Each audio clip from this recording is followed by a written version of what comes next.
1994వ సంవత్సరం ఆగస్టు నెలలో అనుకుంటాను, జోసఫ్ మాస్టర్ యొక్క ప్రథమ సంతానంగా ఉన్న ప్రియ కుమార్తె అమ్ముడు ఆ సంవత్సరం చనిపోవటం జరిగిందని విన్నాను. ఈ స్థలానికి రాకముందు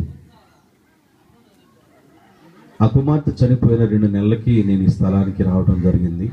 ఆ కుటుంబం చాలా దుఃఖంలో ఉంది. ఆదరణ లేకుండా చాలా దుఃఖంలో మునిగిపోయిన కుటుంబాన్ని ఆ రోజున ప్రభు ఆదరించడానికి దేవుడు సహాయం చేశారు. ఆ రోజున మరి చిన్నారి కానివ్వండి, నాని కానివ్వండి, ఆ రోజు బిడ్డలు నా దగ్గరికి రావటం వెళ్ళటం, నేను వివాహం కాకముందు రావటం జరిగింది కనుక ఆ రోజు నుండి వారు ప్రభు పాదాలు పట్టుకొని ఈరోజు కూడా వారు దేవుడిని అనుసరించి నడవటానికి దేవుడు వారికి కృప చూపించారు.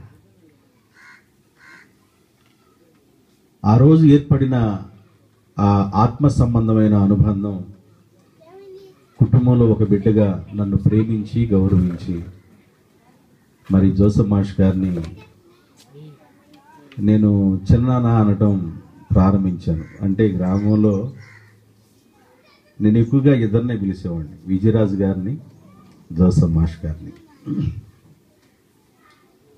వారు కూడా నన్ను అలాగే చూశారు, కుటుంబంలో ఒక బిడ్డలాగే చూశారు. మరి చిన్న వయసులో ఈ స్థలానికి వచ్చినప్పుడు చిన్నవాడిననే ఆలోచన, త్రోసిపుచ్చే మనసు వారి హృదయాల్లో లేదు. దేవునికి లోబడి మరి దేవుని విషయంలో విధేయత కలిగి వారి వయసులో పెద్దవాళ్ళైనా, స్కూల్ టీచర్ అయినా, మరి చుట్టుపక్కల ప్రాంతాల్లో మంచి గౌరవం కలిగిన పేరున్నప్పటికీ మన డిస్టిక్ వైడ్కి గాను రాష్ట్ర వైడ్కి గాను మంచి మంచి ప్రైజులు సంపాదించినప్పటికీ కూడా ప్రభు పాదాల దగ్గర తగ్గించుకున్నారు. దాదాపు కొన్ని వందల మీటింగ్స్కి రావటం, దేవుని మహిమపరచడం జరిగింది. మరి దేవుని పాద సన్నిధానంలో ఒక నమ్మకమైన బిడ్డగా దేవుని పాదాలు పట్టుకున్నారు.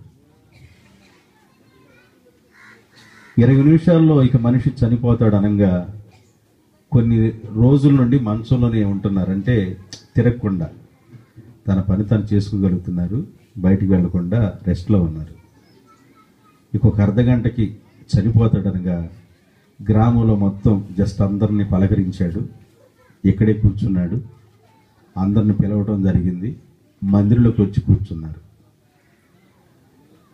ఒక 2-3 నిమిషాలు నాతో మాట్లాడారు. మా మధ్యకి వచ్చిన గెస్ట్తో కూడా ప్రార్థన చేయించుకొని, అయ్యా చెరుగుపల్లి దాకా వెళ్ళి వస్తానయ్యా అన్నారు. చెరుగుపల్లి వెళ్ళారు. ఒక 15 నిమిషాల్లో నాకు ఫోన్ వచ్చింది. నా దగ్గర నుండి వెళ్ళిన 15 నిమిషాల్లో నాకు ఫోన్ వచ్చింది. జోసఫ్ మాష్ గారు షాపు దగ్గర కూర్చున్న మనిషి కూర్చున్నట్టుగా ఒరిగిపోయారు. వెళతా ప్రయాణం చేస్తూ ఉండగానే దేవుడు, కుమారుడా ఇక నువ్వు నాతో రా అని పిలుచుంటాడు, హానోకుని పిలిచినట్లుగా ప్రభు హానోకు మరణాన్ని కలుగు చేశారు.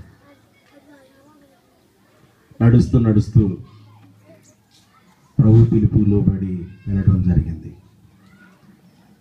మరి జోసఫ్ మాష్ గారు ఎక్కువగా మరి